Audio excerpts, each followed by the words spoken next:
देवियों और सज्जनों, आपके हृदय में विराजमान श्री राम और हनुमान जी के चरणों में वंदन करता हूं। आपको ले चलता हूं त्रेता युग में, जहां पर भगवान श्री राम अपने गुरु विश्वामित्र जी के साथ उनकी यज्ञ की रक्षा के लिए उनके साथ वन के लिए प्रस्थान कर गए हैं। श्री राम के साथ उनके अनुज, उनके छोटे भाई लक्ष्मण जी भी हैं। 2 रातें श्री राम की बीत चुकी है अपने गुरु जी के साथ, और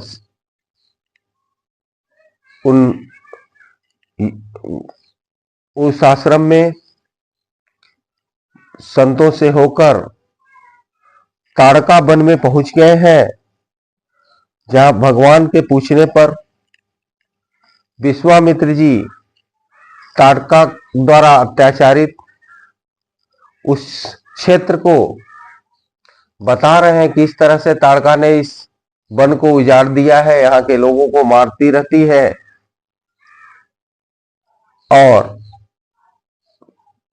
उत्साहित कर दिए हैं समझा के श्री राम को कि आपको ताड़का का वध करना ही है। आपके अलावा ताड़का का वध इस सृष्टि पर कोई नहीं कर सकता है। इस तरह से भगवान ताड़का को मारने के लिए तैयार हो गए हैं। आइए चलते हैं त्रेता युग में ताड़का का वध देखने। श्री राम के द्वारा ताड़का का वध किया जाना है। आपको बार बार मैं एक निवेदन कर रहा हूं, एक वाल्मीकि जी का श्री राम कथा है। इस कथा को श्री राम स्वयं सुने हैं, इसी तरह से सुने हैं जिस तरह से आप इस कथा को सुन रहे हैं। कुश और लव राम के दरबार में भगवान श्री राम को एक कथा सुनाए थे, वही कथा आप सुन रहे हैं। इसलिए आपसे निवेदन करूंगा, इस कथा को ज्यादा से ज्यादा प्रसारित करें, इसको शेयर करें और अपने लोगों तक इसको पहुंचाएं। आइए चलते हैं त्रेता युग में श्री राम कथा में, जहां पर श्री राम ताड़का का वध करने वाले। मुनि के ये उत्साह भरे वचन सुनकर दृढ़तापूर्वक उत्तम व्रत का पालन करने वाले राजकुमार श्री राम ने हाथ जोड़कर उत्तर दिया, भगवान, अयोध्या में मेरे पिता महात्मा राजा दशरथ ने अन्य गुरुजनों के बीच मुझे यह उपदेश दिया था कि बेटा, तुम पिता के कहने से पिता के वचनों का गौरव रखने के लिए कुशिक नंदन विश्वामित्र की आज्ञा का निशंक होकर पालन करना, कभी उनकी बात का अवहेलना न करना। श्री राम विश्वामित्र जी से कह रहे हैं कि मेरे पिताजी ने आज्ञा दिया हुआ है कि आप जो भी वचन हमको कहेंगे उसका मैं पालन करूंगा और आपके किसी भी वचन का अवहेलना नहीं करूंगा, इसलिए मैं ताड़का का वध का कार्य करूंगा। उत्तम व्रत, उत्तम आदेश मानकर पालन करूंगा, इसमें संदेह नहीं है। आगे कह रहे हैं श्री राम कि गो ब्राह्मण तथा समूचे देश का हित करने के लिए मैं आप जैसे अनुपम प्रभावशाली महात्मा के आदेश का पालन करने को सब प्रकार तैयार हूं। बता रहे हैं कि गो ब्राह्मण और समूचे देश का भला करने के लिए आपने इस आज्ञा का हमको ये आज्ञा दिया है, आदेश दिया है, मैं इसका पालन करने के लिए तैयार हूं। ऐसा कहकर शत्रुदमन श्री राम ने धनुष के मध्य भाग में मुट्ठी बांध कर उसे जोर से पकड़ा और उसे की प्रत्यंचा पर त्रियुक्त टंकार दी।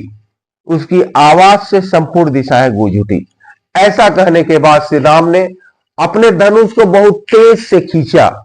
खींच के जब उसको छोड़े तो बहुत तेज आवाज हुआ। उससे बहुत चारों दिशाएं, उस आवाज इतनी तेज थी कि चारों दिशाओं में आवाज गूंज उठी। इसके बाद तट में रहने वाली समस्त प्राणी थर्रा उठे।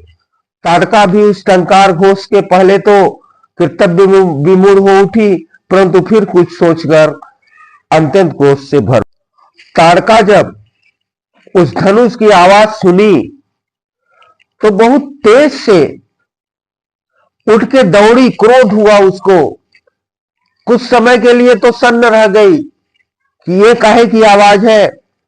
इसके बाद बहुत तेज से दौड़ती हुई उस दिशा की ओर आई जिधर श्री राम ने धनुष की आवाज, श्री राम के धनुष की आवाज आई थी।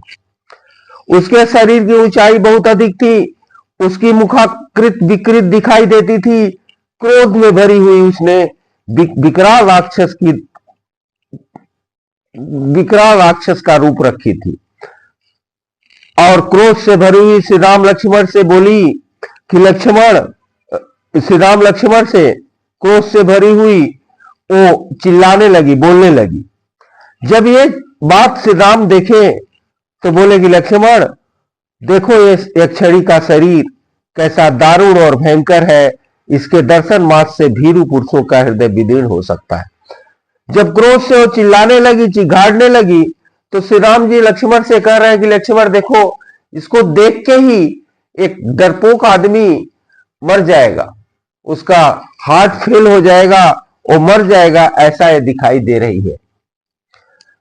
आगे श्री राम लक्ष्मण से कह रहे हैं कि माया बल से संपन्न होने के कारण यह अत्यंत दुर्जय हो रही है। देखो, मैं अभी इसके कान और नाक काटकर इसके पीछे लौटने को विवश किए देता हूं। अब श्री राम लक्ष्मण जी से बोल रहे हैं कि इसके अंदर जो माया है, इसके बल से ये ऐसी हो गई है कि इसको जीता ही नहीं जा सकता। अभी इसका नाक और कान, बोल रहे लक्ष्मण, मैं नाक और कान काटकर इसको पीछे लौटने के लिए विवश कर देता हूं। वह अपने स्त्री स्वभाव के कारण रक्षित है, अतः मुझे इसे मानने में उत्साह नहीं है। मेरा विचार यह है कि मैं इसके बल पराक्रम तथा गमन शक्ति को नष्ट कर दूं। लक्ष्मण को बता रहे हैं कि यह स्त्री है, स्त्री का स्वभाव है, इसलिए उनका मारने का मन नहीं है, मारने का विचार नहीं है। वो सोच रहे हैं कि इसका हाथ पैर काट दूं, नाक कान काट दूं और ये विवश हो जाए, कहीं चली फिर नहीं पाएगी। इस तरह से उसकी वध करने के लिए श्री राम नहीं सोच रहे। जब श्री राम इस तरह से लक्ष्मण से बात कर रहे थे, उसी समय ताड़का बड़ी तेजी से उन दोनों भाइयों के तरफ झपटी। जब विश्वामित्र ये देखे कि ये झपटी है, तो विश्वामित्र जी जोर से चिल्ला के बोले कि हे रघुकुल के राजकुमार, आपका कल्याण हो, आपकी विजय। इस तरह से आशीर्वाद दिए। इस टटका ने इन दोनों रघुवंशी वीरों को भयंकर धूल उड़ाना प्रारंभ किया। वह धूल का विशाल बादल छा गया, उसके द्वारा उसने श्री राम और लक्ष्मण को 2 घड़ी तक मुंह में डाल दिया। इसके बाद ताड़का बहुत ही ज्यादा धूल वहां पर उड़ाने लगी, जिसमें पूरा धूल भर गया, धूल का बादल भर गया और कुछ समय के लिए श्री राम और लक्ष्मण चकित हो गए, मोहित हो गए कि ये क्या हो गया। माया का आश्रय लेकर वह उन दोनों भाइयों पर पत्थरों की भारी वर्षा करने लगी। यह देख रघुनाथ उस पर कुपित हो गए। अब चारों तरफ से पत्थर बरसाने लगी है। वो श्री राम जब देखे कि चारों तरफ से पत्थर बरसा रही है तो क्रोधित हो गए। रघुवीर ने अपनी बाण वर्षा के द्वारा उसकी बड़ी भारी शिलावृष्टि को रोककर अपनी ओर आती हुई इस निशाचरी के दोनों हाथ तीखे सहायकों से काट डाले। श्री राम जब उसके चारों तरफ से वर्षा वो कर रही थी पत्थरों की, तो क्रोधित हुए और अपने बाण से उसके दोनों हाथों को काट दिया। पहले भगवान उसके बाण से हाथ को काटे, इसके बाद वो कटे हुए हाथ से तेज के बाद भी अच्छा तेज गर्जन करने लगी। ये देखकर लक्ष्मण उसके नाक और कान लक्ष्मण जी ने भी काट दिए। परंतु वह तो इच्छा अनुसार रूप धारण करने वाली यक्षिणी थी, अतः अनेक प्रकार के रूप बनाकर अपनी माया से श्री राम और लक्ष्मण को मुंह में डालती हुई अदृश्य हो गई। इस तरह से जब वो देखी कि उसके हाथ कट गए हैं, नाक कान कट गए हैं, तो अपनी माया के बल पर अनेक रूप बनाते हुए वो गायब हो गई, अदृश्य हो गई, वो दिखाई नहीं दे रही। अब वह पत्थरों की भयंकर वर्षा करते हुए आकाश में विचरने लगी। श्री राम और लक्ष्मण पर चारों ओर से पत्थरों की वृष्टि होते देख तेजस्वी गांधी नंदन विश्वामित्र ने इस प्रकार कहा, श्री राम, इसके ऊपर तुम्हारी दया करना व्यर्थ है। यह बड़ा पापिनी और दुराचरणी है, सदा यज्ञों में बिंद डाला करती है। यह अपनी माया से पुनः प्रबल उठे, इसके पहले ही इसे मार डालो। अभी संध्या काल आना चाहता है, इसके पहले ही यह कार्य हो जाना चाहिए, क्योंकि संध्या के समय राक्षस दुर्जय हो जाते हैं। इस तरह से जब वो अदृश्य होकर चारों तरफ से पत्थरों की बारिश करने लगी और विश्वामित्र जी समझ गए कि स्त्री जाति होने के कारण श्री राम इस पर दया कर रहे हैं, इसको मार नहीं रहे हैं। तब विश्वामित्र जी ने आदेश दिया कि ये अपने माया से प्रबल हो जाएगी फिर, और रात का समय होने वाला है, रात में राक्षसों की शक्ति बढ़ जाती है, इसलिए ये दुर्जय हो जाते हैं, रात को इनको मारना मुश्किल हो जाता है राक्षसों को, ये निशाचर है, इसलिए इसको आप अभी मार डालिए। विश्वामित्र जी के ऐसा कहने पर श्री राम ने शब्द वेदी बाण चलाकर शक्ति का परिचय देते हुए बाण मारकर पत्थरों की वर्षा करने वाली उस छड़ी की सब ओर से अवरुद्ध कर दिया। जब विश्वामित्र जी इस तरह से बोले कि इसको मार डालिए, तो श्री राम चारों तरफ से अपने बाणों से उस छड़ी को एक ही जगह से बांध दिया।